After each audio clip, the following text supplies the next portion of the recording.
Hi all, good morning. നമ്മുടെ ഇന്നത്തെ session secretariat OAയുമായി ബന്ധപ്പെട്ടതാണ്. ഇത് സെക്രട്ടേറിയറ്റ് OAയുടെ പ്രമോഷൻ സാധ്യതകളാണ് നമ്മൾ ഈ ഒരു വീഡിയോയിൽ കൂടെ ഡിസ്കസ് ചെയ്യുന്നത്. വെൽക്കം ടു മിൻ PSC ദ റൈറ്റ് ഗൈഡൻസ്. സെഷനിലേക്ക് പോകുന്നതിന് മുമ്പ് നമ്മുടെ യൂട്യൂബ് ചാനൽ മിൻറ്റ് PSC ആദ്യമായിട്ട് കാണുന്നവരാണെങ്കിൽ ചാനൽ ഒന്ന് സബ്സ്ക്രൈബ് ചെയ്തേക്കുക. ലേറ്റസ്റ്റ് ആയിട്ടുള്ള notification, motivation videos, content sessions ഒക്കെ ഇവിടെ അവൈലബിൾ ആണ്. അപ്പം നമുക്ക് കഴിഞ്ഞ പ്രാവശ്യം LDC അല്ലെങ്കിൽ LGS ഒക്കെ ചെറിയ മാർക്കിന് നഷ്ടപ്പെട്ടു പോയവരെ സംബന്ധിച്ചിടത്തോളം വരുന്ന, അല്ലെങ്കിൽ സെക്രട്ടേറിയറ്റ് OAയും ഒക്കെ ചെറിയ മാർക്കിനൊക്കെ പോയവരെ സംബന്ധിച്ചിടത്തോളം വരുന്നത് നല്ലൊരു ഓപ്പർച്യൂണിറ്റിയാണ് വരാൻ പോകുന്ന സെക്രട്ടേറിയറ്റ് നോട്ടിഫിക്കേഷൻ. അപ്പോൾ PSC ഇപ്പോൾ ഏജ് ലിമിറ്റ് കൂട്ടിയത് കൊണ്ട് തന്നെ അവസരം നഷ്ടപ്പെട്ടു എന്ന് കരുതിയിരുന്ന മക്കൾക്കും ഒരു വളരെ യൂസ്ഫുൾ ആണിത്. അപ്പം ഇതിൻ്റെ ഏറ്റവും വലിയ അഡ്വാൻറ്റേജ് നിങ്ങൾക്കറിയാം എന്താണ്.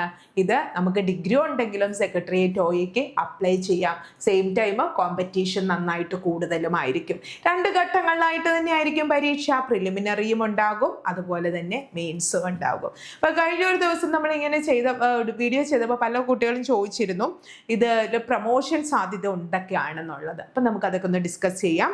ഗവൺമെൻറ് സെക്രട്ടേറിയറ്റ്, അല്ലെ കേരള PSC, അല്ലെ Kerala legislature secretariat, local fund audit ഡിപ്പാർട്ട്മെന്റിലേക്കൊക്കെയാണ് ഈ സെക്രട്ടേറിയറ്റ് OAയുടെ ഈ ഒരു നോട്ടിഫിക്കേഷൻ വരുന്നത്. ഇത് നിങ്ങൾക്കറിയാമല്ലോ.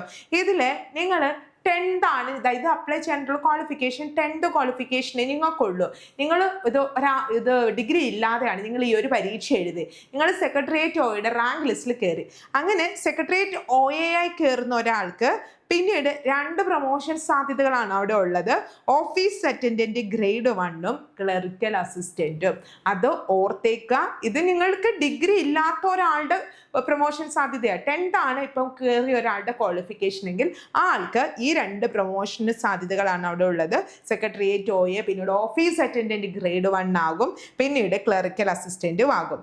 ഇനി നിങ്ങൾക്ക് ഡിഗ്രി ഉള്ള ഒരാൾക്ക് ബൈ ട്രാൻസ്ഫർ വഴി സെക്രട്ടേറിയറ്റ് അസിസ്റ്റൻറ്റിലേക്ക് പോകാനായിട്ടുള്ള ഒരു പ്രൊമോഷനും അവിടെയുണ്ട്. പക്ഷെ ഇത് ഡയറക്റ്റ് ഒന്നും ആകില്ല. നമ്മൾ എത്ര ഇയേഴ്സ് ഓഫ് എക്സ്പീരിയൻസും നിങ്ങളുടെ സീനിയോറിറ്റിയൊക്കെ വെച്ച് നോക്കുമ്പോഴാണ് അവിടെ നിങ്ങൾക്ക് സെക്രട്ടേറിയറ്റ് ഉടനെ സെക്രട്ടേറിയറ്റ് അസിസ്റ്റൻ്റ് ആവില്ല. കുറേ ടൈമൊക്കെ എടുത്തതിന് ശേഷം ഡിഗ്രി ഉള്ളവർക്ക് സെക്രട്ടേറിയറ്റ് അസിസ്റ്റൻറ്റിലേക്ക് പോകാനായിട്ട് ഒരു പ്രൊമോഷൻ സാധ്യതയും അവിടെയുണ്ട്. ഇതാണ് സെക്രട്ടേറിയറ്റ് OAയുടെ പ്രൊമോഷൻ സാധ്യതകൾ എന്ന് പറയുന്നത്. അപ്പോൾ നിങ്ങൾ ഈ ഒരു പരീക്ഷയ്ക്ക്, കാരണം കഴിഞ്ഞ പ്രാവശ്യം പ്രിലിംസും മെയിൻസും ഉണ്ടായിരുന്നു, ഒരു 73, 72 ആ ഒരു റേഞ്ചൊക്കെ തന്നെയായിരുന്നു കട്ട് ഓഫ് വന്നിരുന്നത്. അപ്പോൾ നമുക്ക് പരീക്ഷ കഴിയാതെ കട്ട് ഓഫ് ഇങ്ങനെ ആകുമെന്ന് പറയാൻ പറ്റില്ല. എന്നാലും കോമ്പറ്റീഷൻ നന്നായിട്ടുണ്ട്, എല്ലാവരും നന്നായിട്ട് തന്നെ പഠിച്ചു തുടങ്ങിയിട്ടുണ്ട്.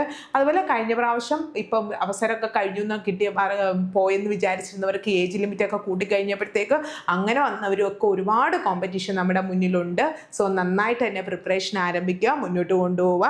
ഇനി ഈ പരീക്ഷയ്ക്ക് തയ്യാറാകുന്നവർക്കാണെങ്കിൽ നമ്മൾ മിൻറ്റ് PSCയും സെക്രട്ടേറിയറ്റ് OAയുടെ ബാച്ച് ജൂൺ 1-ാം തീയതി സ്റ്റാർട്ട് ചെയ്യുകയാണ്. അപ്പോൾ ജോയിൻ ചെയ്യാൻ താല്പര്യമുള്ളവർക്ക് ഈ ഒരു നമ്പർ കോൺടാക്ട് ചെയ്യുക. നമ്മൾ സിലബസ് അനുസരിച്ച് നമുക്ക് പ്രിലിംസ് മാത്രമല്ല മെയിൻസും കൂടി ഇൻക്ലൂഡ് ചെയ്യുന്ന ഒരു ലോങ് ടൈം ബാച്ചാണ് നമ്മൾ പ്രൊവൈഡ് ചെയ്യുന്നത്. ക്ലാസ് ഒക്കെ ലൈവാണ്. ലൈവ് പറ്റിയില്ലെങ്കിൽ നിങ്ങൾക്ക് റെക്കോർഡഡ് വീഡിയോ കിട്ടും. അതുപോലെ മോക്ക് ടെസ്റ്റ്, റിവിഷനും എൻ്റെ സപ്പോർട്ടും നോട്ട്സൊക്കെ നിങ്ങൾക്ക് പ്രിൻ്റ് എടുക്കുന്ന ഫോമാറ്റിലും ഒക്കെയാണ്. അപ്പോൾ ജോയിൻ ചെയ്യാൻ താല്പര്യമുള്ളവർ ഈ ഒരു വീഡിയോയിൽ കാണുന്ന നമ്പറിൽ കോൺടാക്ട് ചെയ്യുക. ഇനി ക്ലാസ് ഒന്നും വേണ്ട, നമ്മൾ സ്വന്തമായിട്ട് പഠിച്ചോളാം എന്നുള്ളൊരു സ്വന്തമായ രീതിയിൽ പ്രിപ്പറേഷൻ സ്റ്റാർട്ട് ചെയ്യണം. നിങ്ങൾ കഴിഞ്ഞ പരീക്ഷയ്ക്കൊക്കെ റാങ്ക് ലിസ്റ്റിൽ ചെറിയ മിസ്റ്റേക്കിൽ ഔട്ടായവരാണെങ്കിൽ എവിടെ ആയിരുന്നു ആ മിസ്റ്റേക്ക് എന്ന് മനസ്സിലാക്കിയിട്ട് അതനുസരിച്ച് പഠിച്ചു തുടങ്ങണം. SCRT, പഴയ SCRTക്കും പുതിയ SCRTക്കും ഇമ്പോർട്ടൻസ് കൊടുത്ത് പഠിക്കണം. മാക്സിമം PYQs ചെയ്യുക. ഡെയിലി കറണ്ട് അഫയേഴ്സ് അപ്ഡേറ്റ് ചെയ്യുക. OMR ഷീറ്റ് വെച്ച് തന്നെ എക്സാംസ് PSC നടത്തിയ എക്സാമുകൾ തന്നെ എഴുതി പ്രാക്ടീസ് ചെയ്ത് വരിക. കാരണം ഇപ്പോഴാണെങ്കിൽ നമുക്ക് സ്റ്റാർട്ട് ചെയ്ത് നമുക്കത് ചെയ്യാനായിട്ടുള്ള ഒരു ടൈമുണ്ട്. സോ ഈ ഒരു ടൈമിൽ നന്നായിട്ട് തന്നെ ചെയ്തു തുടങ്ങുക. വീഡിയോ ഇഷ്ടമെങ്കിൽ ലൈക്ക് ചെയ്യണം. അതുപോലെ നമുക്ക് ഒരുപാട് കാര്യങ്ങൾ, അതായത് എപ്പം നമ്മൾ PSCയുമായിട്ട് ബന്ധപ്പെട്ട നോട്ടിഫിക്കേഷൻ വന്നാലും ഒക്കെ നമ്മുടെ ചാനൽ നമ്മൾ ഇടുന്നുണ്ട്. അതൊക്കെ കിട്ടാനായിട്ട് ചാനൽ സബ്സ്ക്രൈബ് ചെയ്യുക. വീണ്ടും വേറൊരു വീഡിയോ ആയിട്ട് കാണാം. Thank you all.